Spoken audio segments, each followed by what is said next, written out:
Ya yang ngacala di kecemplung teh bahasa eta teh. aya meong deui.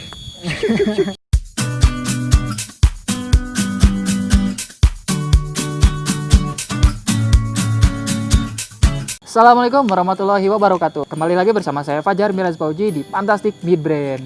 Oke teman-teman, setelah sekian lama akhirnya kita comeback ya karena berbagai halangan dan kendala lah ya. Nah kali ini kita akan membawakan sebuah obrolan atau diskusi seputar program studi dalam Prodi, bedah program studi. Kali ini kita sudah bersama Kamuflih. Nah Kamuflih ini merupakan mahasiswa Pendidikan Teknik Mesin Universitas Pendidikan Indonesia. Nah tapi sebelum lanjut, buat teman-teman yang belum subscribe, silahkan subscribe terlebih dahulu supaya mendapatkan pemberitahuan terbaru mengenai video-video dari Fantastic Midbrain.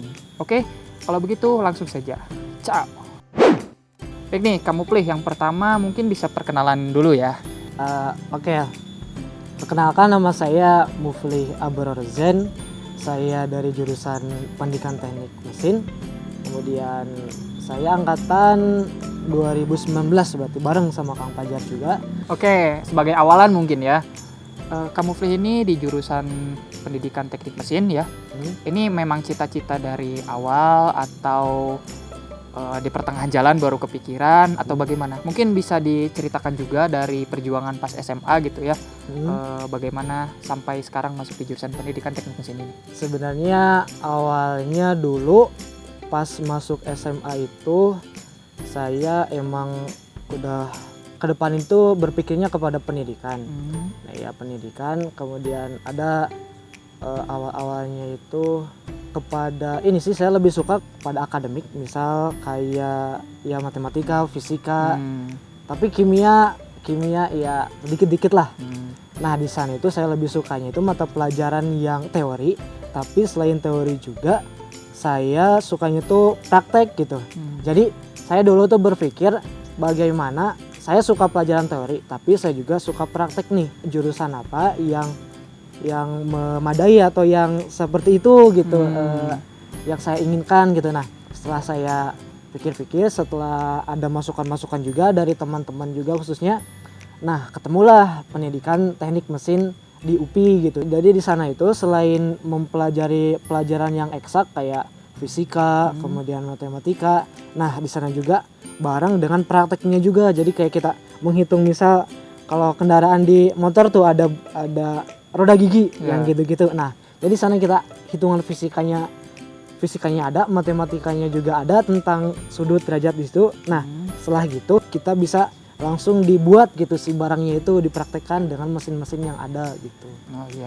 Nah, tadi kan katanya suka teorinya juga, tapi suka prakteknya juga. Nah, kenapa memilih teknik mesin gitu? Karena kan masih banyak teknik-teknik yang lain gitu ya, jurusan-jurusan yang membuka teknik yang lain gitu. Saya tanya-tanya ke kakek dari daerah tempat saya ya, khususnya di SMK itu ternyata yang guru yang mengambil jurusan pendidikan teknik mesin itu hanya sedikit, hanya masih jarang-jarang gitu. Jadi gurunya itu mengajar teknik mesin, cuma ada yang dari jurusan yang lain gitu, dari elektro atau dari apa gitu. Nah kemudian ada di sana mungkin ada peluang dari teknik mesin asli, pendidikan teknik mesin buat mengisi kekosongan di sana gitu. Oke. Jadi alasannya itu karena memang melihat prospeknya juga seperti itu ya. Benar. Oke. Nah, Kamuflih ini masuk ke Pendidikan Teknik Mesin UPI lewat tes apa? Oh ya, alhamdulillah saya masuk jalur SNMPTN. SNMPTN, alhamdulillah. Kalau boleh tahu nih, mungkin teman-teman di sini juga pada pengen tahu gitu ya, nilai Kamuflih gitu sampai bisa masuk ke Pendidikan Teknik Mesin itu berapa rata-ratanya gitu? Yang didaftarkan ke SNMPTN gitu? Ya, sekitar kemarin tuh 87-an. 87 lebih lah.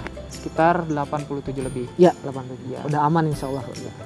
Nah, itu teman-teman buat yang pengen tahu, Kamuflih ini bisa masuk ke Pendidikan Teknik Mesin dengan nilai rata-rata rapotnya 87. Tapi katanya kan biasanya kalau SNMPTN itu tergantung dari sekolah juga gitu ya, akreditasi sekolah gitu. Nah ini di sekolah Kamuflih itu nilai 87 tuh udah bisa masuk ke Pendidikan Teknik Mesin Universitas Pendidikan Indonesia. Oke, lanjut. Berarti sekarang semester 3 ya? Semester 3. Ya, semester 3. Berarti sudah sekitar 1,5 tahunan lah ya, kurang dikit gitu. Yang kamu rasakan sampai saat ini apa? Apakah sesuai ekspektasi di awal? Yang saya rasakan di jurusan pendidikan teknik mesin ini, tahulah anak-anak teknik mesin itu seperti apa dan kayak gimana gitu. Mungkin di sana yang didominasi anak-anak teknik mesin itu dominasi dengan cowok atau laki-laki. Nah, perempuannya itu cuman sekitar berapa ya? Sedikitan 1/10 lah. Pas di awal-awal perkuliahan, semester 1, semester 2 itu tentang mata pelajaran, emang kalau di awal-awal itu masih teori-teori gitu ya, belum kepada praktek kayak ngebuat sesuatu gitu. Nah, di teori-teorinya itu emang teori dasar kayak matematika dasar, fisika teknik, kimia teknik juga, tapi biologi mah nggak ada.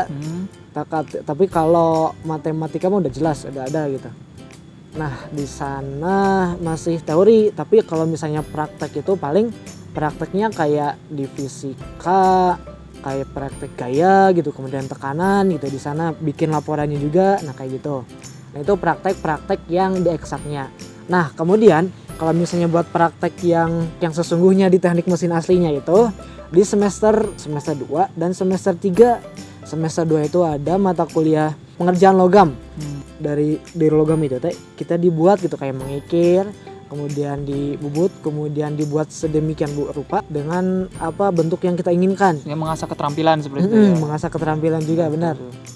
Nah, di sana itu pas saya masuk Februari kan masuknya itu Februari, bulan pertama itu masih teori-teori. Rencananya bulan kedua Maret itu masuk praktek, ternyata teorinya masih ada perlu dibahas juga. Nah, Maretnya itu ternyata mau di akhir buat prakteknya itu gitu. Nah, pas di Maret akhir ternyata ada pandemi ini gitu, sehingga mengakibatkan si prakteknya itu belum bisa terlaksana. Nah, untuk sekarang juga sama, ada mata kuliah teknik pemesinan. Kemarin itu teori terus teori. Nah, ternyata kalau misalnya buat prakteknya itu digilir dari angkatan 2017, 18, 19. Nah, 19 itu kebagian sekarang. Jadi saya itu minggu depan hari Kamis itu rencananya mau ke Bandung, soalnya bagian saya buat praktikum. Nah, sehari ini juga teman saya yang kloter pertama, ya saya kloter kedua gitu, minggu depan buat praktikum teknik pemesinan gitu, buat kamar kerja gitu. Oke. Nah, sebenarnya saya penasaran gitu, kan teknik mesin, mesinnya itu mesin apa gitu? Apakah mesin kendaraan, mesin motor, mesin pesawat, atau mesin apa sih sebenarnya gitu? Iya benar. Nah, pendidikan teknik mesin itu ada, kalau dulu itu ada 2, kebagi lagi konsentrasinya itu dari PP produksi perancangan, kemudian yang kedua ada RTU refrigerasi dan tata udara. Tapi yang PP itu juga ada 2 lagi, ada produksi dan perancangannya asli, kemudian ada teknik otomotif. Nah, kalau misalnya yang sekarang itu malah yang otomotifnya itu berkembang jadi prodi lagi gitu, jadi ada 3 prodi baru. Betul. Ada PP, kemudian RTU, kemudian sama teknik otomotif. Nah, kalau saya di PP produksi perancangan, nah mesin-mesinnya itu mesin bubut, tahu mesin bubut? Mesin press, kemudian mesin pemotong yang lainnya, jadi semacam itulah sejenis itu. Tapi yang paling utamanya mesin bubut sama mesin press gitu. Nah, kalau yang di teknik otomotif itu lebih kepada mesin kendaraan. Mesin kendaraan. Jadi dia kalau awalnya pengenalan mesin kendaraan, kemudian ya akhirnya nanti bagaimana tahu komponennya dan merakit kendaraan di mobil gitu. Biasanya ada mobil bekas gitu. Nah, dari mobil bekas itu detak-atik gitu. Terus satu lagi yang RTU refrigerasi tata udara mah fokus ke pengudaraan, tapi bukan udara mesin pesawat. Udaranya udara sirkulasi kayak AC, kulkas, kemudian kipas angin, ya gitulah seperti itu. Jadi di jurusan pendidikan teknik mesin ini dibagi lagi gitu. Nah itu dibagi langsung di awal semester atau nanti nunggu semester berapa gitu baru dibagi? Nah, dulu itu saya yang semester pertama semester kedua atau tahun yang pertamanya semuanya masih umum. Oh, umum. Umum masih mempelajari pelajarannya masih dasar-dasar ya kayak Iya. tadi matematika, fisika, kimia yang dasarnya. Ya semester 2 akhir atau semester 3 mau masuk perkuliahan itu saya dibagi 2 konsentrasi. Yang pertama itu PP, kemudian yang kedua itu RTU. Jadi di sana itu milih gitu. Sok teman-teman maunya kemana, mau ke RTU atau mau ke PP. Oh, oke. Jadi tadi di semester 2 ya? Semester 2 akhir. Di semester 2 akhir. Oke, mulai pembagian. Nah, untuk perkuliahannya sendiri, mata kuliah ya. Nah, itu lebih banyak ke pendidikannya kah atau lebih banyak ke tekniknya kah atau seimbang gitu antar keduanya? Nah, kalau di awal-awal itu ke pendidikan kayak psikologi pendidikan, kemudian juga pendidikan vokasi. Nah, di awal itu masih ke pendidikan. Tapi saya kira dilihat dari rencana selama 4 tahun itu, di awal banyak pendidikan tapi kesananya itu masuk ke tekniknya, ke mesinnya gitu.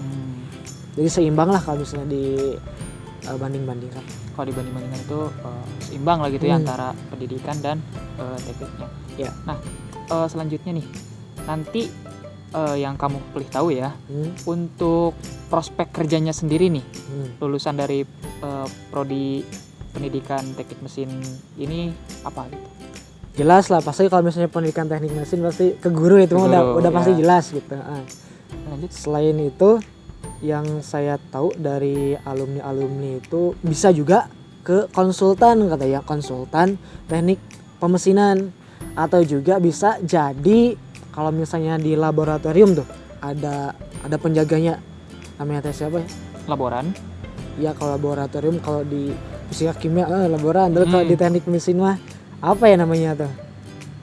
Kayak kayak tenaga itulah namanya. Itu. Bagi teman-teman yang tahu silakan komen di bawah ya apa namanya itu. Jadi sana sebagai itunya lah yang mengurus tentang workshopnya, kemudian mengatur-ngaturnya. Kalau ada praktek bisa sama dia ngehubungin dia gitu. Jadi selain jadi guru ke yang lain juga bisa gitu ya. Bisa konsultan, kemudian juga manajer mungkin juga bisa di perusahaan-perusahaan yang kayak pemesinan itu. Malahan ada alumni itu dia kerjanya di AC itu Daikin. Nah, Daikin, nah di sana dia jadi manajernya. Nah, tapi di prodinya sendiri apakah ada jurusan yang murninya? Kan ada pendidikan teknik mesin. Ada nggak teknik mesin murninya gitu? Ada teknik mesin murni itu terakhir dibuka itu tahun 2018. Nah, tapi masih di prodi itu? Masih di prodi pendidikan teknik mesin, prodi pendidikan teknik mesin. Dalamnya ada PP, kemudian RTU. Ya. Harusnya ada otomotif, tapi otomotif jadi prodi sendiri, jadi prodi betul. otomotif. Nah, di prodi teknik mesin itu ada teknik mesin murni sama pendidikannya. Nah, yang murni itu kemarin terakhir kali dibuka tahun 2018, angkatan saya nggak dibuka. Soalnya kenapa? Soalnya angkatan saya itu mau dibuat prodi baru pendidikan teknik otomotif. Jadi fokusnya ke sana gitu, nggak difokusin lagi ke teknik mesinnya. Jadi untuk 2 tahun ini belum dibuka lagi gitu ya? Belum dibuka lagi. Teknik mesin murni. Sekarang kita lanjut ya. Tadi udah nih bahas-bahas tentang program studinya nih seputar bagaimana perkuliahannya gitu. Nah, di pendidikan teknik mesin sendiri ada yang namanya PPL atau KKN atau praktek apa itu? Ada, jelas ada. Nanti itu kalau misalnya sesuai normal ya, sesuai itu ya linear. Jadi nanti semester 7, semester 6, semester 6-an lah, semester 5, semester 6 bisa itu mengontrak mata kuliah TA, tugas akhir. Nah ya, di teknik kan teknik ya nih. Jadi keluarannya itu nanti ada tugas akhir, kemudian ada KKN, ada PPL juga, terus ada skripsi. Yang paling itunya kata kakak tingkatnya itu mungkin di tugas akhir sih. Yang paling apa tuh? Yang paling susah? Yang paling menantang? Bahasanya yang paling menantang gue ya. Menantang benar. Iya. Yang paling menantang di tugas akhir katanya.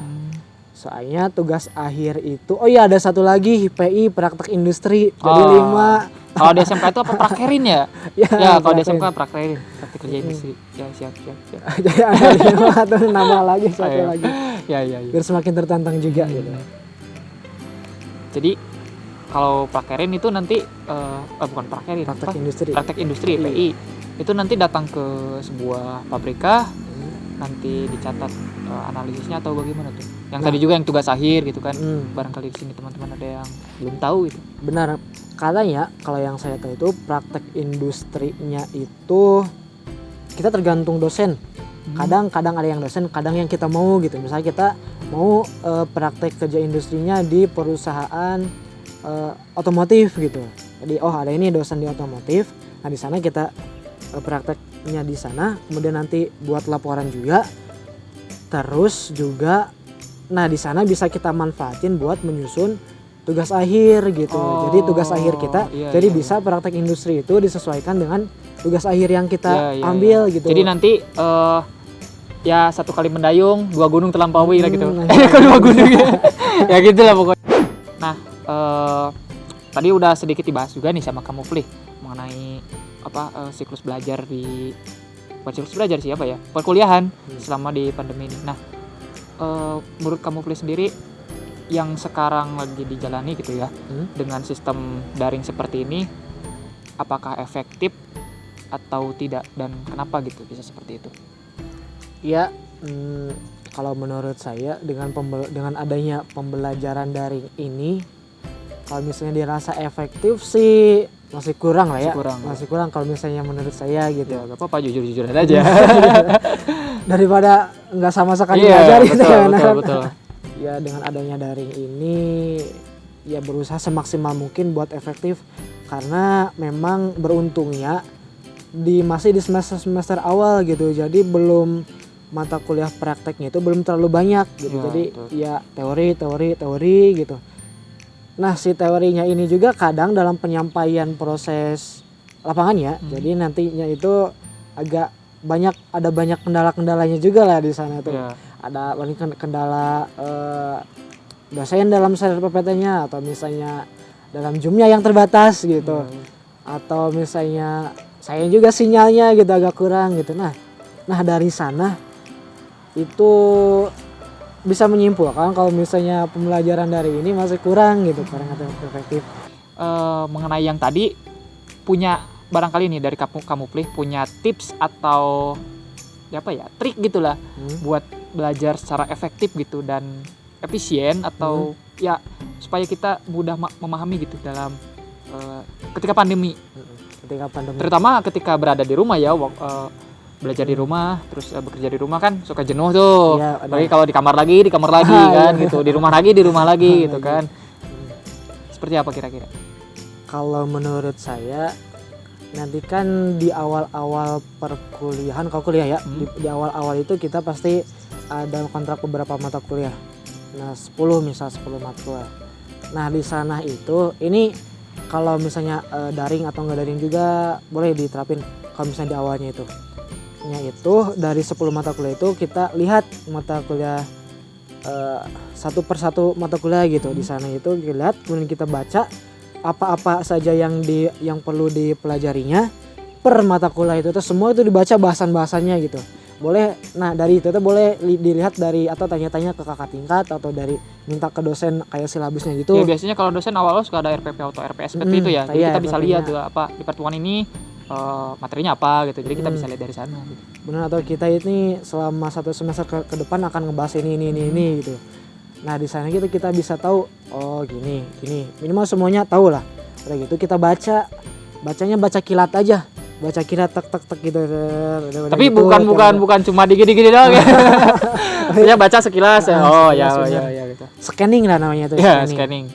Nah tujuan kita scan itu biar ada gambaran. Nah udah gitu udah beres. Nah nanti pas ketika proses perkuliahannya sebelum belajarnya itu, sebelum kuliah kita baca dulu gitu apa yang akan kita pelajari hari ini, baca set beres udah dosen. Jadi ketika dosen menerangkan ini kita udah ada gambaran, udah ada cakupan segitu gitu yang akan kita pelajari. terkadang kalau saya kalau misalnya kita nggak mempelajari kayak gitu dulu, jadi rasa bebas terbatas apa yang kita pelajari. Tapi ketika kita sudah tahu sebelumnya itu, oh cuman segini sih cakupannya, jadi kita bisa tahu gitu lah, bisa mempersiapkan diri gitu. Nah jadi setelah perkuliahan dosen, kemudian baca-baca lagi pemateriannya. Soalnya kalau menurut saya ketika kita nggak mempelajari kembali, kita bakal ketinggalan jauh gitu dari apa yang dosen sampaikan. Kita itu harus punya keyakinan tersendiri lah. Kita harus punya keyakinan bahwa kita bisa mempelajari hal tersebut dengan belajar sendiri gitu. Karena kita dalam mahasiswa itu harus mandiri sih, tentunya mandiri. Oke teman-teman, udah ngobrol panjang lebar tadi ya sama Kak Mufli, akademik, dan juga tips and trik belajar semasa pandemi tadi. Mungkin cukup sekian untuk obrolan kali ini. Semoga apa yang kita obrolkan ini dapat menjadi informasi bagi teman-teman semua, dapat bermanfaat bagi teman-teman semua, terutama bagi yang mau melanjutkan studinya ke program studi pendidikan teknik mesin UPI gitu ya. Nah, jangan lupa untuk di-like jika kalian suka, terus share juga kepada teman-teman kalian supaya lebih banyak lagi yang mengetahui tentang informasi ini. Terus jangan lupa subscribe dan nyalakan lonceng notifikasinya supaya ketika Fantastic Midbrain mengupload video baru langsung ada notifikasinya di HP kalian atau di gadget kalian. Oke, mungkin cukup sekian untuk Brody kali ini. Sampai jumpa di video selanjutnya. Assalamualaikum warahmatullahi wabarakatuh.